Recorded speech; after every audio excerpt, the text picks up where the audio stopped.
right, thank you very much. And as a disclaimer, I think in the interest of time, I have to thank all of the speakers before me that a lot of the things that I will talk about have already been touched, but not necessarily destroyed for me, so that's still there.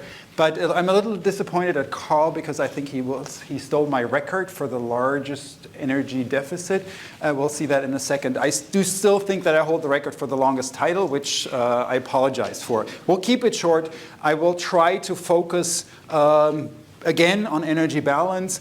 I'll focus on elite athletes, but I'll try to always draw the parallels back to overweight or weight loss specifically. Now, why do I do this? Of course, if we look at the large population, this is kind of the evolution of humans. We've evolved to do many things, and we've evolved to a point where we can be inactive and consume a lot of high energy food and basically be in a constant state of positive energy balance. Now, I would propose a different model where we've evolved, and I'm a cyclist myself, so I'm a little bit biased, but I think there are also situations in which, or to which we are capable of in the extremes, and maybe we have always been capable of, where we are at a point where we can actually exceed our energy budget, so to speak, and get to a point where we don't or are unable to meet. And I think we've already heard plenty of this, but I still try to add to this. So going through my next 20-some minutes, I would like to address 3 basic questions, but also really hope that it starts a discussion. So the first question I'll try to get into a little bit, or try to provide some input and thought into, is what levels of energy expenditure are still sustainable? What happens when these energy requirements are not met, and we've talked about this already, but I still think I can add a few things that we have not heard about. And this is maybe something that my career also reflects, but I will really want to try to kind of draw it back to what we know about weight loss in the larger scheme, because it is obviously from a societal perspective maybe a much larger progress. And kind of going through these questions, I try to not be selective in the literature to a term that I like pick on certain things. I mainly did this also because it's kind of a red line, or kind of something that goes through my career. So I will very selectively cite my own work and demonstrate my own work. So starting with this, kind of the first question is what are humans able to have as kind of as a sustainable level of energy expenditure? And there's a large body of literature. I just like this slide, or this graph from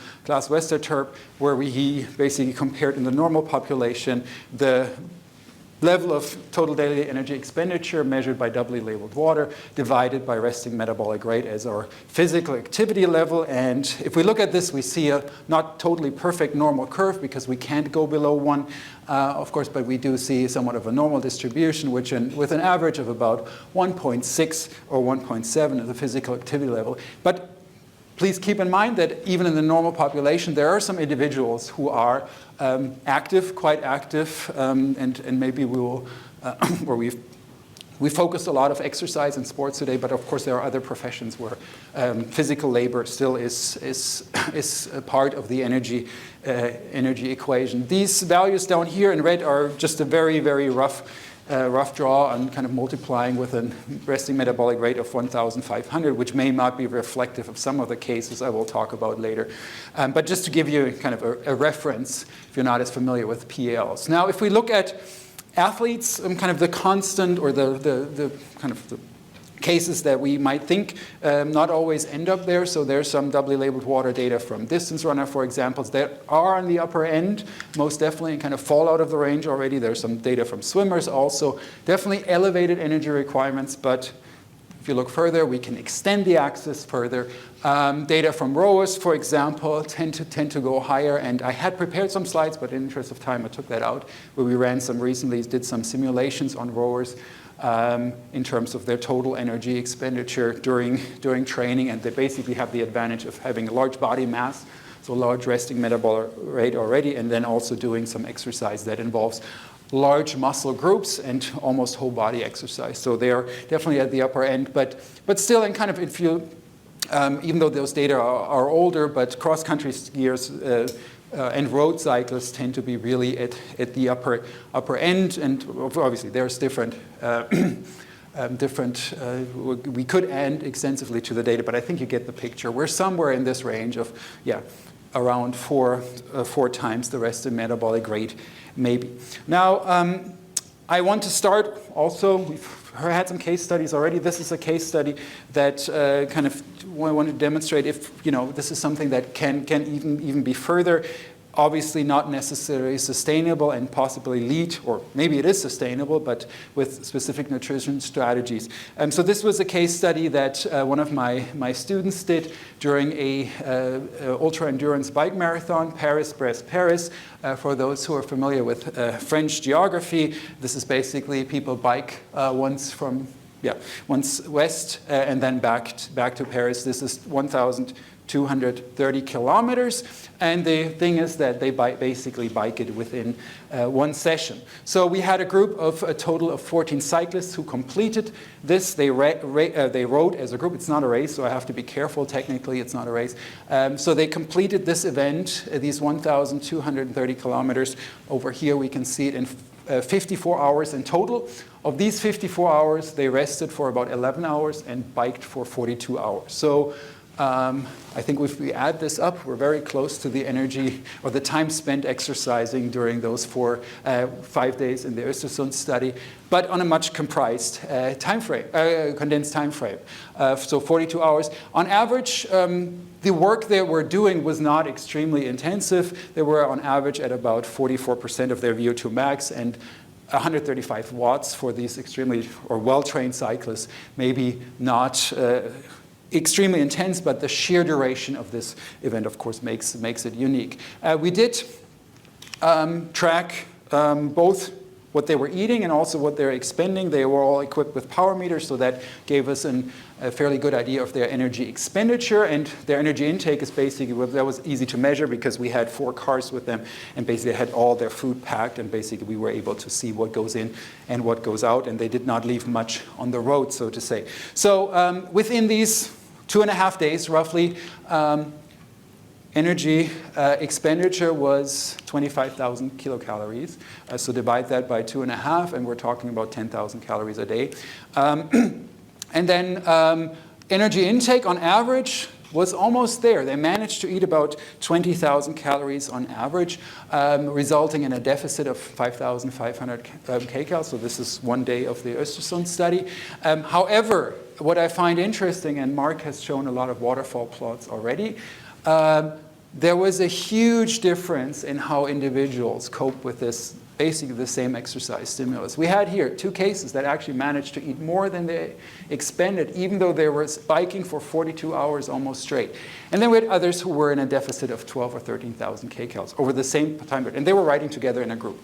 What was interesting, actually, was that we saw extremely strong correlation between between the amount of energy they were consuming from solid foods. So they're basically all drinking their carbohydrate beverages. At some point, they were starting to get a little fatigued of these sweet beverages, but the amount of solid food that they consumed during this period varied dramatically and pretty much explained the extremely large gap that we see here. So this is one example of kind of extremes that we can observe. I brought another case study as a second example. In this case, I would argue that not just the fact that people were exercising, but they were constrained how much they were able to consume. There were also other issues. This is a former colleague of mine who decided to do a crazy thing, a 3-week expedition through the Atacama Desert. Who is familiar with that? It's extremely dry spot, or one of the driest spots on Earth, and also it's extremely remote. So not the best place, but he decided, I want to spend 3 weeks there. Not only did he want to spend 3 weeks there, he actually also wanted to walk about 600 kilometers. So we were able to do a case study quite similar to what Carl presented earlier. We did some systematic measurements. In addition to this case study, and very similar to you as well, we're also responsible for the nutrition. I would say maybe kind of the stakes were a little higher, and not that it was about winning a competition, I think, which is great. In this case, actually, to some degree, it was about making sure that this person comes back after 3 weeks and survives.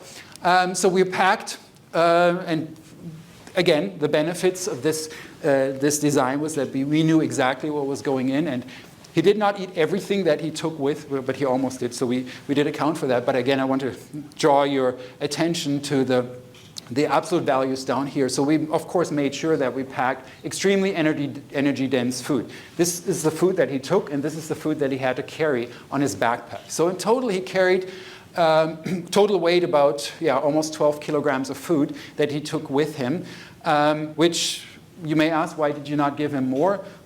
When you see the results in a second, the problem was it's also an extremely dry spot. So at times he had to carry up to 20 liters of water on his back. So that's where food becomes a limited thing. And he did have equipment with him. So access to food was definitely a limiting factor here. And you can see high energy density, of course, to make sure that we get as much energy as possible into this person. These are some of the metrics. This was collected at a time when GPS devices drew a lot of batteries, so we actually did not have ideal conditions as you would have now with these devices here. But nevertheless, we were able to track distance, how much he walked, what speed he walked. We see up here. I said he had to carry a lot. On average, his backpack weight was 31.3 kilograms. If you've ever walked, we did a lot of testing beforehand on treadmills in altitude, etc., or simulated altitude. And I've carried the backpack with 30 kilograms for maybe 5 minutes. It was not fun. He carried that for 7 hours a day. Extremely impressive performance. And I said, we're also dealing with altitude because the Atacama Desert, or the expedition on average was about 3,000 meters above sea level. So a lot of energetic challenges, but the most dominant challenge, of course, being the availability of food. So when we look here, we tracked energy intake. He didn't have much else to do, so he was able, of course, to track exactly how much he was eating. He was also very preoccupied with food. We also were able to track energy expenditure. Of course, during the expedition, he did not want to carry a scale, or he did not want to carry any DEXA or anything with him around, so we only have limited body composition data.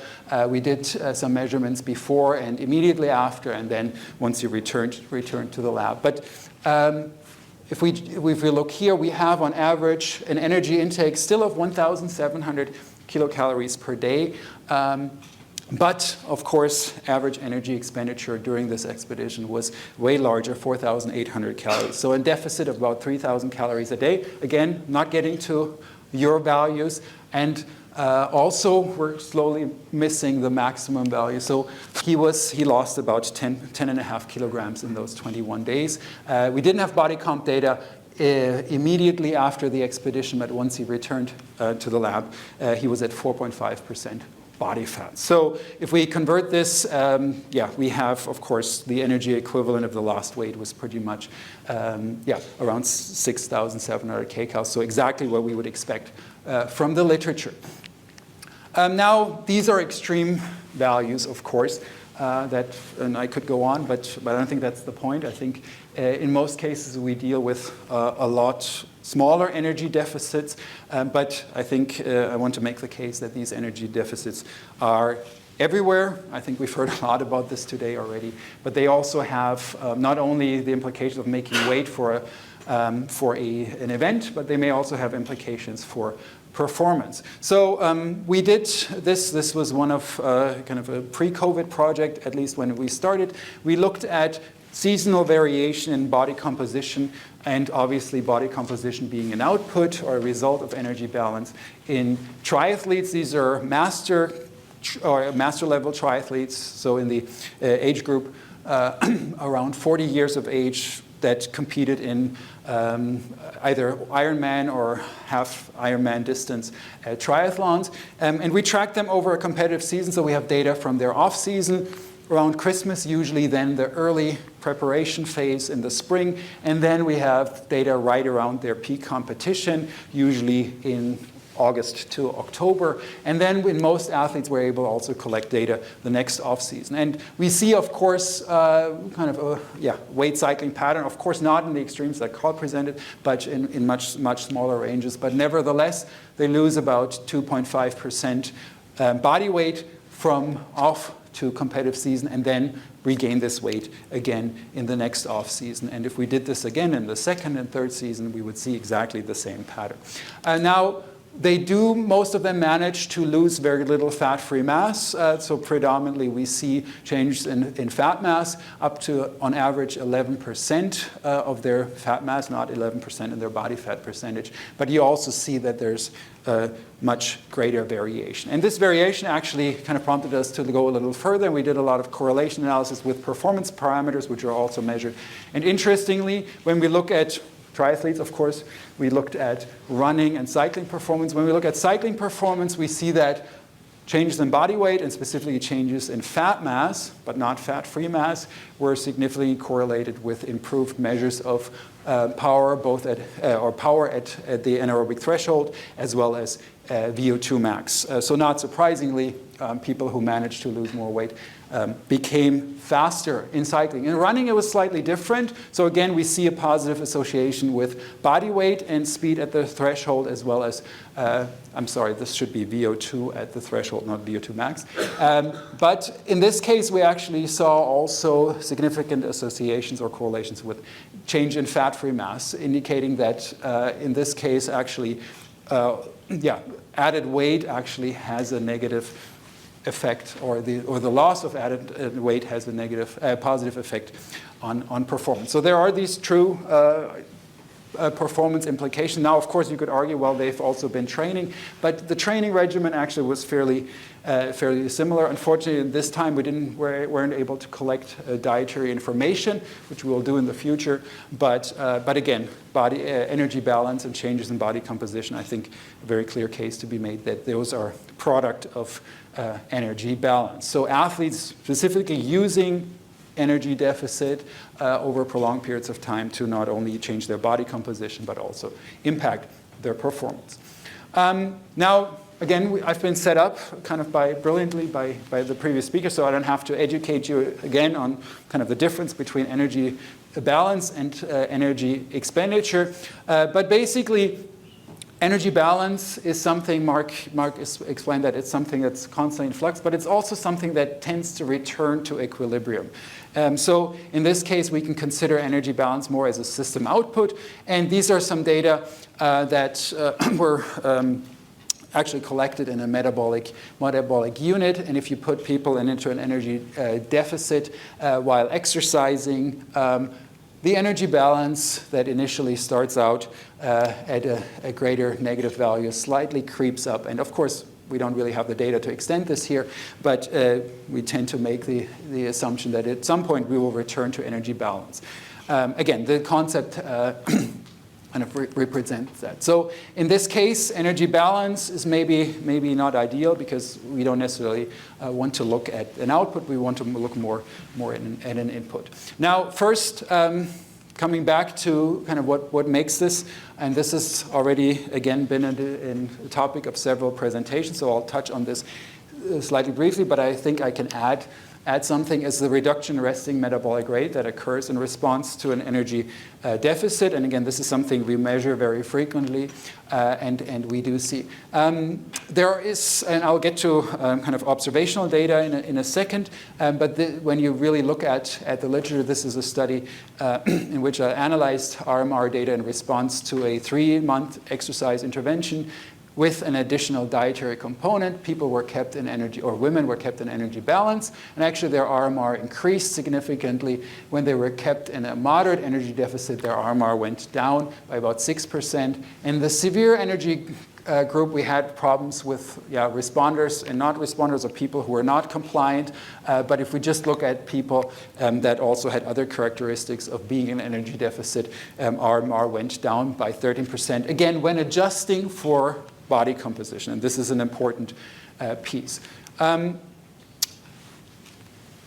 this has also been mentioned in the concept of the female athlete triad and Red S, of course, that one strong indicator of energy deficiency is the absence of menstruation or amenorrhea. And so in this, we also wanted to look at resting metabolic rate in women whose menstrual cycle are completely suppressed, as we see up here, and matched controls who have regular cycles matched as well as we could, of course. But there are, of course, some difference in body composition that we wanted to account for. So instead of just normalizing for resting metabolic rate, actually we also took imaging data and calculated the energy expenditure specifically for each of these tissues and then add up. So instead of using some prediction equation that relies on just fat-free mass, we're accounting really for the different energy expenditure of these different organs, which can vary substantially as opposed to just bringing them all together.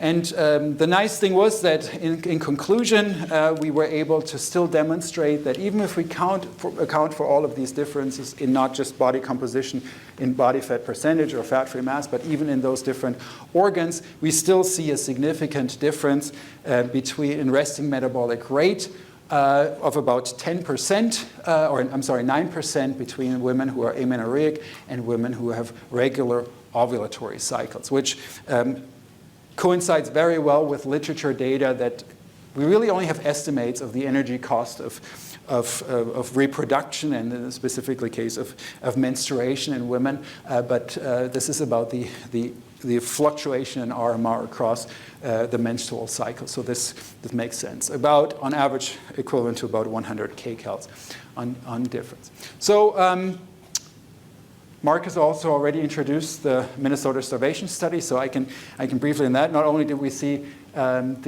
large effects on body composition, but this RMR reduction was also a consistent finding in this study. About 25% reduction at the end of this starvation period. And even during refeeding, these individuals were not able to fully return to this non-suppressed resting metabolic rate.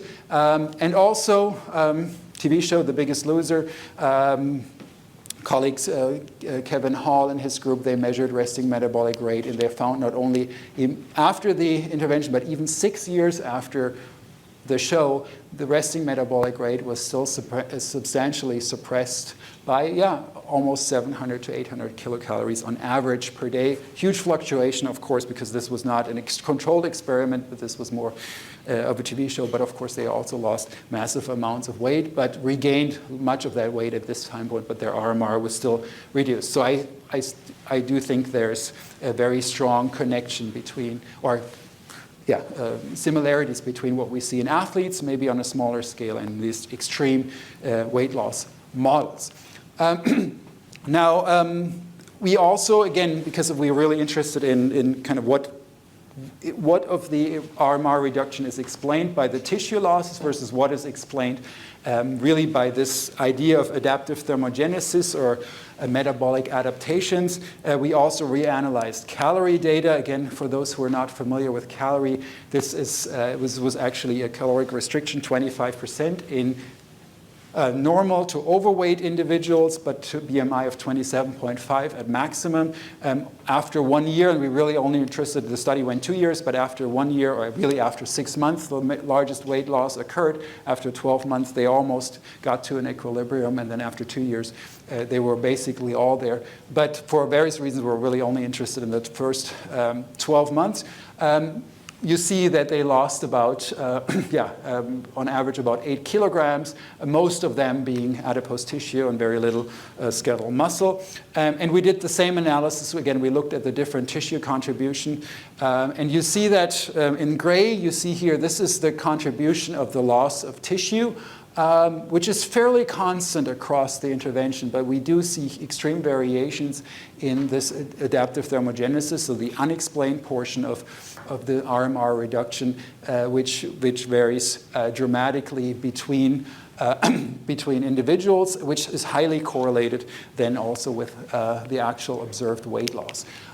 So kind of coming back to the differentiating between energy balance as kind of more of an output of a system. I see energy balance, and Carlos explained this quite well, what energy availability is more as an input, so it's something that we can provide into the body to meet all metabolic functions. And the idea, of course, here is that we subtract from total daily energy intake the amount of energy we expend during exercise, which means that all the other energy then is available for all other physiological functions. And going back to the graph I showed earlier, if you look at energy availability, this is what stays constant. Even though energy balance kind of creeps up, energy availability stays at the same level.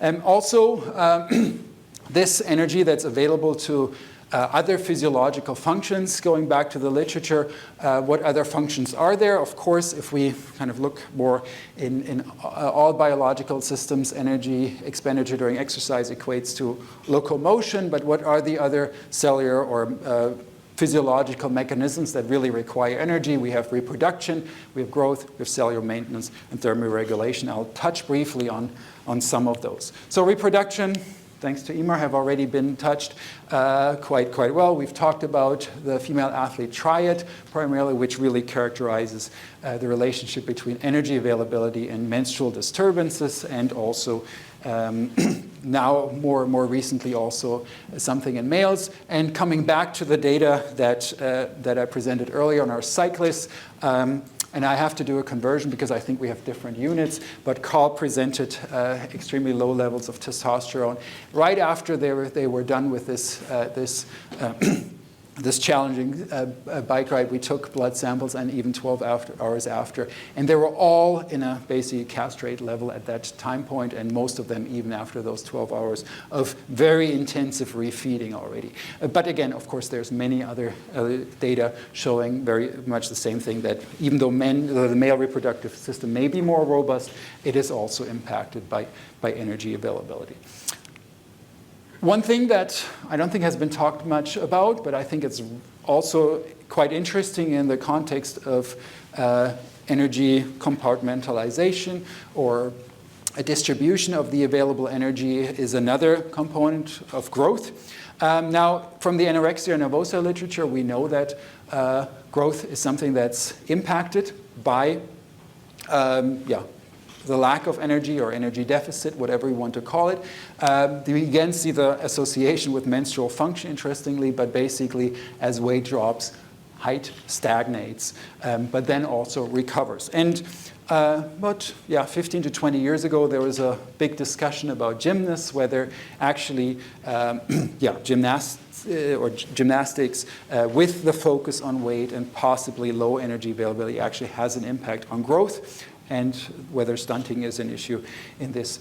That has kind of resolved, I think, but nevertheless, I think it's an important piece. What's the underlying issue? And that's where I'm going with this. The underlying issue is really that even though the body base or the pituitary signals produces signals to grow, in this case growth hormone, in the state of starvation or protein or nutrient deficiency, the liver basically does not produce or translate that signal into production of IGF-1. Then the body detects that IGF-1 levels are low. We have a classic negative feedback. The pituitary produces more IGF-1 that is not translated.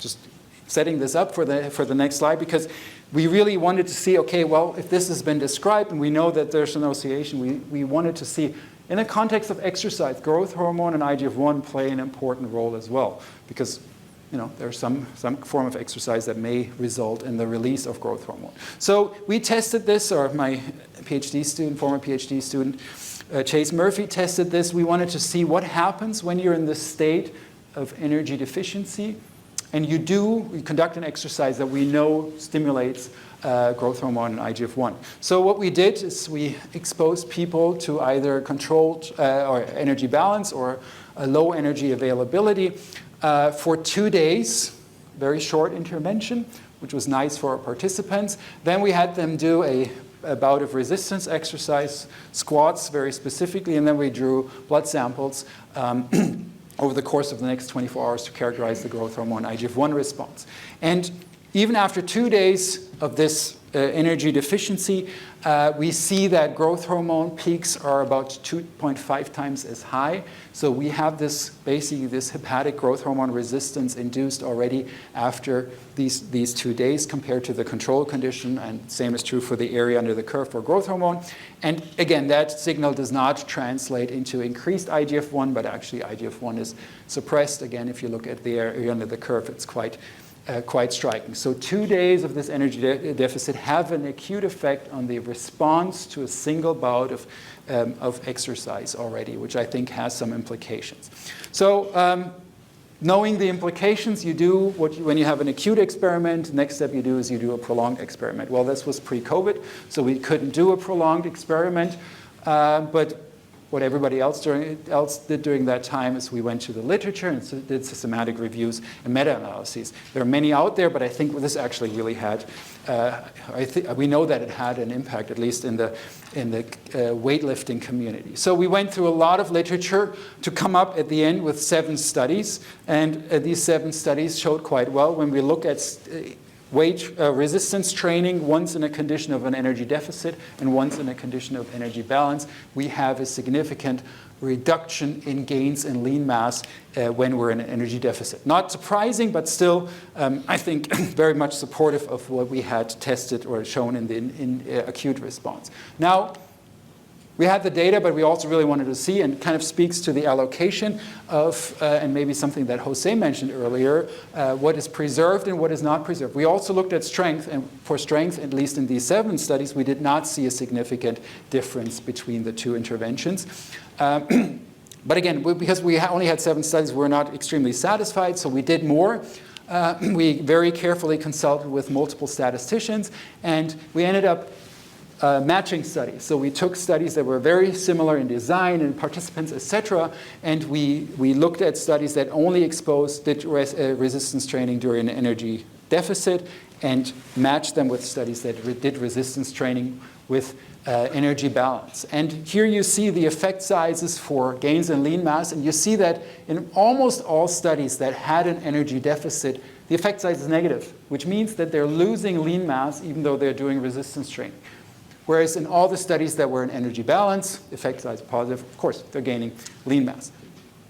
Interesting piece, for strength, these pictures look exactly the same. So independent of whether they're in energy deficit or they are in energy balance, with the exception of 2 studies, they're all gaining strength even though they're actually losing lean mass. So keep that in mind. One is function, the other one is tissue or something that requires energy.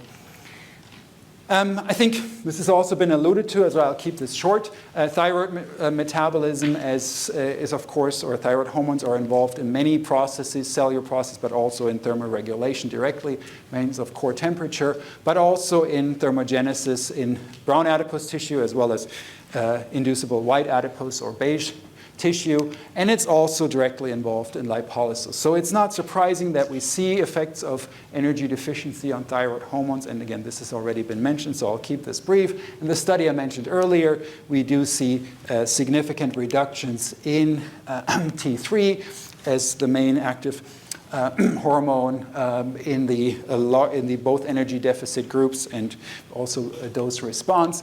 In the 1-year weight loss data from Calorie, we see a significant correlation between our adaptive thermogenesis or the metabolic adaptations and the change in T3, meaning that individuals who had a larger reduction in T3 also had a greater reduction in resting metabolic rate that was not explained by tissue losses.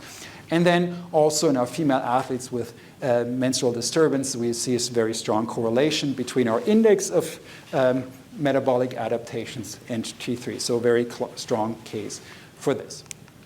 At the end, I briefly want to talk about not only energy in and energy out, but also the energy that's actually still stored in the body. And this is more food for thought, and I think that we have to do much more work, and Jose and I have discussed this already a little bit, but it will be interesting to tackle this. But basically the idea is, of course, that energy in, of course, is metabolized. So these oxidizable metabolic fuels are available for other tissues too, liver, and then, of course, we have energy stores that can be, of course, utilized to some degree to fuel these metabolic functions in total. And of course, we have plenty of evidence, and others have presented that already, that in a state of energy deficiency, we have increased lipolysis, we have altered metabolism in the liver, we have reduced glucose, increased ketones, and Jose has presented some of that, but there's evidence, of course, that during exercise, our exercise expenditure and substrate use during exercise is impacted with increased fat oxidation, very similar to what Jose showed. These are also unpublished data from our group.